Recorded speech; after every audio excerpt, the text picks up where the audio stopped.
Hello students, today we will discuss what is decentralization and what is the need or importance of the decentralization। हम अपने federalism chapter जो हम करते आ रहे हैं उसी को आगे कंटिन्यू करेंगे। ये उसका लास्ट टॉपिक है कि व्हाट इज डिसेंट्रलाइजेशन एंड उसकी नीड और इम्पोर्टेंस क्या है। आज मैं आपको बड़े अच्छे से डिसेंट्रलाइजेशन के बारे में समझाऊंगी। इसमें हम इसका मीनिंग, इसकी need and types of local self government जो है वो क्या होती हैं उसके बारे में आज हम डिस्कस करेंगे। ठीक है, सबसे पहले हम चलते हैं इसके मीनिंग की तरफ जो है व्हाट इज डिसेंट्रलाइजेशन, कि डिसेंट्रलाइजेशन एक्चुअल में है क्या। हमें पता है कि हमारे इंडिया में फेडरलिज्म सिस्टम है और पार्ट्स को 3 बॉडीज में डिवाइड किया गया है। सबसे पहले आती है यूनियन गवर्नमेंट, फिर आती है स्टेट गवर्नमेंट एंड उसके बाद थर्ड टियर जो है that is local self government. So आज हम लोकल सेल्फ गवर्नमेंट के बारे में डिस्कस करेंगे। बेसिकली लोकल सेल्फ गवर्नमेंट्स क्या होती है या फिर डिसेंट्रलाइजेशन क्या होता है। वो क्या होता है कि जब यूनियन गवर्नमेंट और स्टेट गवर्नमेंट से पावर्स को लेके उसको लोकल गवर्नमेंट को प्रोवाइड कर दिया जाता है, दैट इज कॉल्ड डिसेंट्रलाइजेशन। जैसे मैंने यहाँ पे मीनिंग भी लिखा है, when power is taken away from central and state governments and given to the local governments, it is called decentralisation. Okay, second हम चलते हैं इसकी नीड की तरफ। अब इसकी जरूरत क्यों पड़ी इंडिया को ऐसा करने की।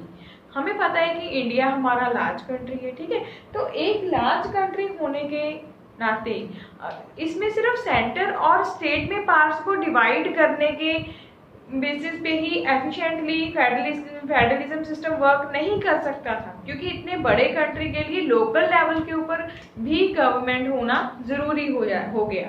तो उस टाइम पे कॉन्स्टिट्यूशन ने पावर्स को ना कि सिर्फ सेंटर और स्टेट लेवल पे रखा, बल्कि उसके लिए एक थर्ड टियर ऑफ गवर्नमेंट जिसको कि हम लोकल सेल्फ गवर्नमेंट बोलते हैं वो यूनिट बना दी, जिससे कि सेंटर और स्टेट से पावर को लेके किसको दे दिया, लोकल सेल्फ गवर्नमेंट को दे दिया। ठीक है, सो इस तरीके से पहले हम इसकी नीड को डिस्कस करेंगे। ये जो ही है to solve the problems at local level. इसकी जरूरत क्यों पड़ी, क्योंकि लोकल लेवल के ऊपर जो लोग रहते हैं उनकी जो प्रॉब्लम्स होती हैं उन प्रॉब्लम्स को सॉर्ट आउट करने के लिए जो अच्छे आइडियाज होते हैं, बेटर आइडियाज, वो लोकल लोगों के पास ही होते हैं। ठीक है ना, तो उन प्रॉब्लम्स को बेटर वे में सॉल्व करने के लिए और इसके अलावा ताकि सेंटर और स्टेट के ऊपर वर्कलोड ज्यादा ना आए, उनके ऊपर बर्डन ना पड़े, तो इसीलिए लोकल सेल्फ गवर्नमेंट जो है वो बनाई गई, जिसमें कि लोग जो लाइक सिटीज, टाउन या फिर विलेजेस में रहते हैं वो लोग अपनी प्रॉब्लम्स जो हैं वो इस लोकल सेल्फ गवर्नमेंट के थ्रू सॉल्व कर सके। ठीक है, सो ये जो लोकल सेल्फ गवर्नमेंट है बेसिकली इसकी जरूरत इसीलिए ही महसूस की गई ताकि लोकल लेवल पे होने वाली प्रॉब्लम्स जो हैं वो लोगों को ना फेस करनी पड़े। सेकेंड पॉइंट है direct participation of the people.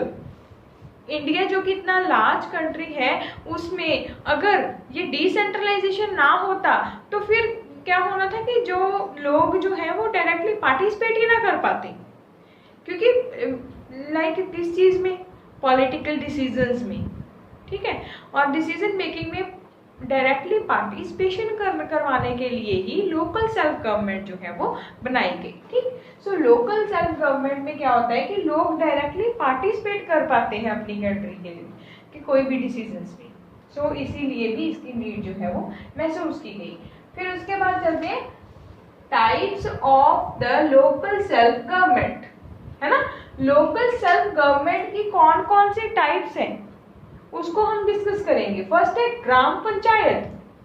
What is gram panchayat? Gram panchayat क्या है? ग्राम पंचायत क्या है कि it is a council consisting of several ward members often called panch and a president और सरपंच। ठीक, मीन्स की ग्राम पंचायत ये एक कोई भी विलेज, चाहे वो छोटा हो बड़ा हो, हर एक की ग्राम पंचायत होती है। बिकॉज विलेजेस में इलेक्शंस होते हैं, जब वहाँ पे इलेक्शंस होते हैं तो उन हर एक विलेज में वार्ड्स बना दिए जाते हैं। तो उन वार्ड में से जो मेंबर्स को चूज किया जाता है, जिसको लोग इलेक्ट करते हैं या चूज करते हैं, तो वो फर्दर अपना क्या बनाते हैं, पंचायत बनाते हैं। इस पंचायत में कितने मेंबर्स होते हैं, इस पंचायत में 5 मेंबर्स होते हैं, ठीक है। उनमें से 4 मेंबर्स को मतलब, क्योंकि इसका नाम पंचायत इसीलिए है क्योंकि इसमें 5 मेंबर्स होते हैं, 4 पंच होते हैं और एक उनका हेड होता है जिसको कि सरपंच या विलेज का प्रेसिडेंट बोला जाता है, ठीक। और इसमें इसका काम क्या होता है ग्राम पंचायत का? ग्राम पंचायत का जो फंक्शन है वो क्या है कि कोई भी जो कंसर्न विलेज है, जहाँ की ग्राम पंचायत होती है, उस विलेज में जो भी इश्यूज हैं, चाहे वो फाइनेंशियल इश्यूज हैं, चाहे वो सोशल इश्यूज हैं, चाहे वो उस विलेज की सफाई को लेके इश्यूज हैं, ठीक है ना, वाटर सप्लाई को लेके या इलेक्ट्रिसिटी की सप्लाई को लेके, तो इन सारे इश्यूज को ग्राम पंचायत जो है वो सॉर्ट आउट करती है, ठीक। और ये विलेज की सोशल इकोनॉमिक प्लानिंग भी बनाती है। फिर अब हम दूसरी यूनिट के ऊपर आते हैं लोकल सेल्फ गवर्नमेंट की, दैट इज पंचायत समिति। अब ये बात याद रखनी चाहिए आपको कि gram panchayat is the smallest unit in the rural areas, ठीक है। अब यहाँ पे हम ये भी लिख सकते हैं कि ये जो बॉडीज हैं, ये 3 बॉडीज, ग्राम पंचायत, पंचायत समिति एंड जिला परिषद, ये कौन सी बॉडीज है? Rural local bodies. आप फर्दर इसको डिवाइड कर सकते हो कि रूरल लोकल बॉडीज ये रही, ठीक है, यहां तक। फिर उसके बाद आती हैं urban local bodies. Urban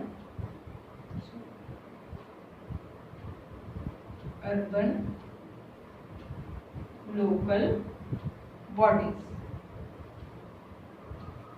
okay. So हाँ जी, हम डिस्कस कर रहे थे ग्राम पंचायत, हमने डिस्कस कर लिया। अब हम डिस्कस करेंगे पंचायत समिति को, ठीक है। पंचायत समिति क्या है?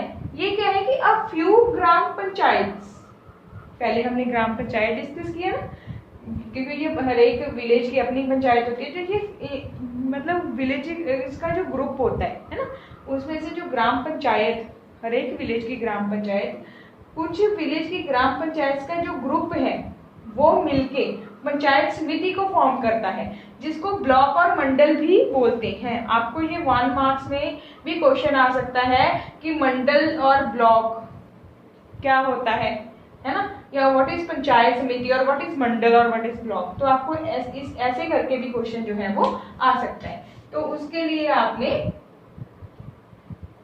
इसको ही एक्सप्लेन करना है कि अ फ्यू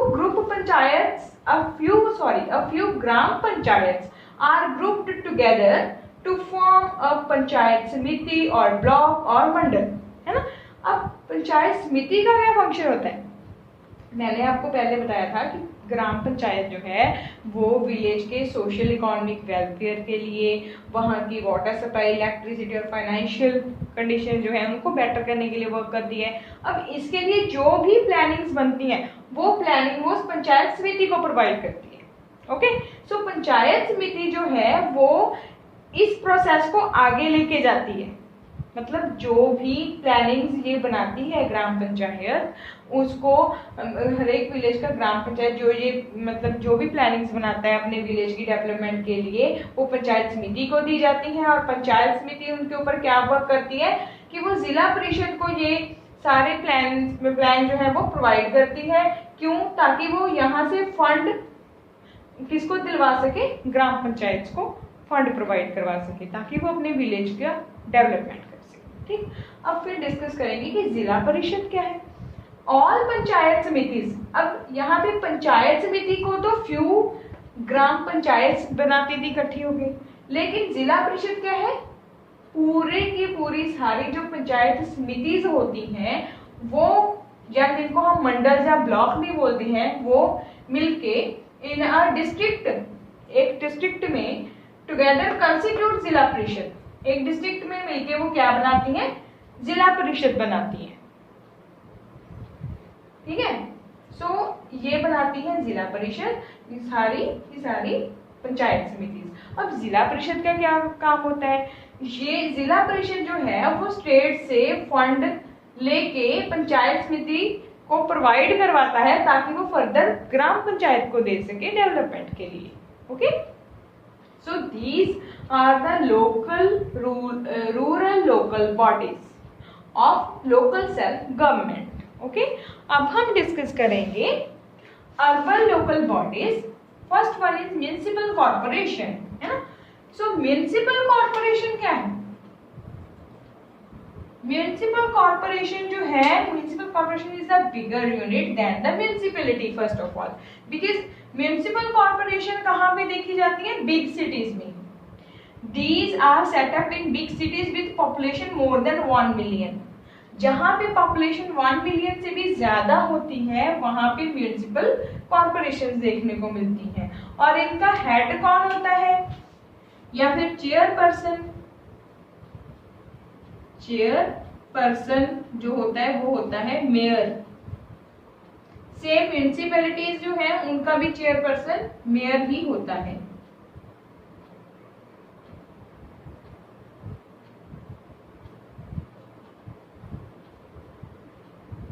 ठीक है।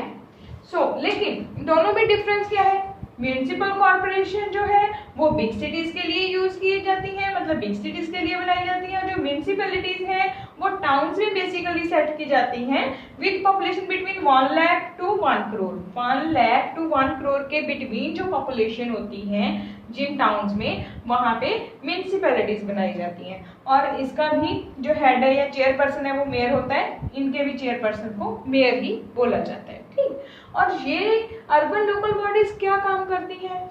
म्युनिसिपल कॉर्पोरेशन और म्युनिसिपैलिटीज, अगर म्युनिसिपैलिटीज हमें पता है टाउन्स के लिए है तो ये टाउन्स के लिए वर्क करेंगी, और म्युनिसिपल कॉर्पोरेशन सिटीज के लिए तो सिटीज के लिए वर्क करेंगी। कैसा वर्क? लाइक सिटीज की या फिर टाउन्स की क्लीनलीनेस को लेके, और उसको वहाँ पे वाटर सप्लाई, इलेक्ट्रिसिटी सप्लाई और सोशल इकोनॉमिक प्लानिंग को लेके, और सिटीज या टाउन्स के स्ट्रक्चर को लेके वर्क करती है। ठीक है, और उनको उनके डेवलपमेंट के लिए वर्क करती है। ठीक, सो आज हमने ये डिस्कस किया म्युनिसिपल कॉर्पोरेशन एंड म्युनिसिपैलिटी जो कि अर्बन लोकल बॉडीज का है, और उससे पहले डिस्कस किया था रूरल लोकल बॉडीज, जिसमें आता है ग्राम पंचायत, पंचायत समिति, जिला परिषद, है ना। तो ये जो सारी बॉडीज हैं जो अभी हमने डिस्कस की हैं, ये बेसिकली जब हमारे इंडिया में पावर को डिसेंट्रलाइज किया गया था उस टाइम पे इनके बारे में इतना अच्छे से नहीं सोचा गया था। 1990 के बाद से हम कह सकते 1992 के बाद से यहाँ पे क्या हुआ कि डिसेंट्रलाइजेशन को और बेटर कर दिया गया, मीन्स कि लोकल सेल्फ गवर्नमेंट को। कैसे? इनको बेटर करने के लिए बहुत सारे स्टेप्स उठाए गए। फर्स्ट स्टेप क्या था? Regular elections. ठीक है, फर्स्ट स्टेप में क्या किया गया, यहाँ मैं आपको पॉइंट्स लिखवा देती हूँ इसके जरा, जो कि इसकी बेटरमेंट के लिए किए गए थे। उसमें फर्स्ट स्टेप था, इसको हम अभी छोड़ देते हैं, ये हमारा सेपरेट टॉपिक हो गया। ठीक है, मतलब आपको क्वेश्चन बन के आ सकता है ना, what steps were taken after 1992 for the betterment of local self governments, है ना। तो उसके लिए फर्स्ट है रेगुलर इलेक्शंस।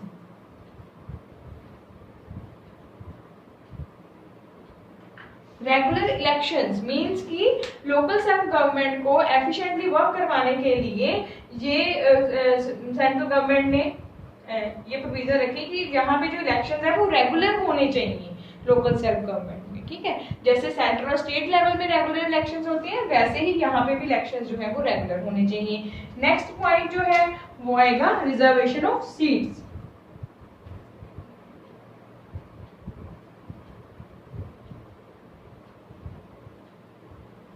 अब किन लोगों के लिए रिजर्वेशन रखना सीट्स की? जैसे हमें पता है सेंट्रल और स्टेट लेवल पे शेड्यूल कास्ट, शेड्यूल ट्राइब्स के लिए, इवन विमेन के लिए भी सीट रिजर्वेशन रखी जाती है। ऐसे ही लोकल सेल्फ गवर्नमेंट में भी जब इलेक्शंस होते हैं तो उस दौरान शेड्यूल कास्ट, शेड्यूल ट्राइब्स और इवन विमेन के लिए 1/3 जो है वो सीट्स की रिजर्वेशन रखी जानी चाहिए। ठीक है, फिर उसके बाद थर्ड जो पॉइंट आता है that is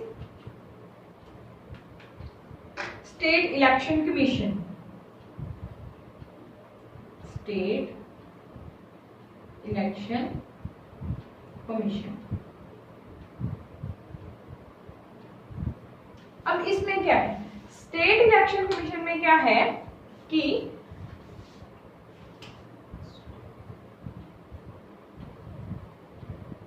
state election commission में क्या आएगा कि हर एक स्टेट में इनके लिए एक इलेक्शन कमीशन होगा जो कि इलेक्शंस को रेगुलरली कंडक्ट करवाने और फ्री एंड फेयर इलेक्शन करवाने के लिए वर्क करेगा। ठीक है, सो ये जो थे ये कुछ स्टेप्स थे जो कि गवर्नमेंट ने लिए डिसेंट्रलाइजेशन में जो पावर्स जो हैं उनको बेटर रन करवाने के लिए और लोकल सेल्फ गवर्नमेंट को अच्छे से ताकि एफिशिएंटली वो वर्क कर सकें। फर्स्ट था रेगुलर इलेक्शंस करवाए, फिर रिजर्वेशन ऑफ सीट्स, फिर उसके बाद आता है स्टेट इलेक्शन कमीशन। और आप एक सेपरेट पॉइंट भी रख सकते हो यहाँ पे, वो क्या है, फोर्थ पॉइंट अगर हम लें कि रिजर्वेशन फॉर विमेन।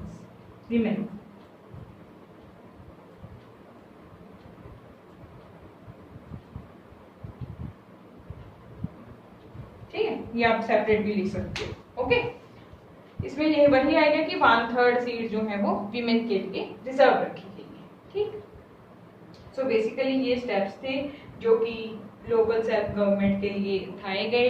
अब इसका फायदा क्या हुआ अगर हम बात करें, इससे क्या है, एक तो लोगों की डायरेक्ट पार्टिसिपेशन हो गई इलेक्शंस में। ठीक है, ताकि लोग जो है खुल के पार्टिसिपेट करने के लगे, अपने व्यू पॉइंट रखने लगे। लोकल सेल्फ गवर्नमेंट में जब इलेक्शन होते हैं तो उस टाइम पे लोगों को मतलब पता चला कि कैसे वो अपने आप को, अपने पॉइंट्स को, अपने व्यू पॉइंट्स को रख सकते हैं। ठीक है ना, सो इस तरीके से वो पॉलिटिकली पार्टिसिपेशन उनकी ज़्यादा हुई। ठीक है, फिर दूसरा फेवर जो है कि विमेन को एम्पावरमेंट मिला, क्योंकि विमेन के लिए भी तो सीट रिजर्वेशन रखा गया, तो इससे क्या है, विमेन को भी एम्पावरमेंट मिला इससे। ठीक है, सो और इसके अलावा प्रॉब्लम जो है वो भी बेटर वे में सॉल्व होनी शुरू हो गई लोकल सेल्फ गवर्नमेंट की वजह से। ठीक है, तो जिससे कि अब लोकल लेवल के ऊपर प्रॉब्लम्स को सॉल्व करने के लिए स्टेट लेवल तक जाने की जरूरत ही नहीं, लोगों को लोकल सेल्फ गवर्नमेंट से वो हेल्प मिल जाती है। ठीक है, so these are the benefits हम कह सकते हैं। ठीक है, जो कि किस लिए हैं, किससे हमें मिलते हैं, लोकल सेल्फ गवर्नमेंट से। ठीक, सो आज का जो हमारा टॉपिक था कि डिसेंट्रलाइजेशन क्या है, उसकी नीड क्या है और इम्पोर्टेंस वी कैन से कि वो क्या है, और कौन कौन से टाइप्स हैं, कौन से स्टेप्स जो लिए गए आफ्टर 1992 जो कि इसको और बेटर कर सके, वो ये रहे। अगर आपको आ जाता है कि उसके फेवर में पॉइंट्स लिखो लोकल सेल्फ गवर्नमेंट के, है ना, तो फिर आप कौन से लिख सकते हो, एक तो आप लिखोगे कि directly participation of the people, है ना, वो अच्छा हो गया इससे। और एक लिखोगे to solve the problems at local level के ऊपर प्रॉब्लम्स भी सॉल्व होने लगती हैं। फिर लिख सकते हो थर्ड पॉइंट कि इससे रेगुलर इलेक्शंस होने लग गए हैं। ठीक है ना, विमेन एम्पावरमेंट बढ़ गया। ठीक, तो ये पॉइंट्स जो है आप इसके फेवर में भी लिख सकते हो। सो ये था हमारा आज का टॉपिक। इसी के साथ अब हमारा फेडरलिज्म चैप्टर जो है वो एंड होता है, ओवर होता है। ठीक, अब हम मिलेंगे न्यू चैप्टर के साथ। Okay, bye bye.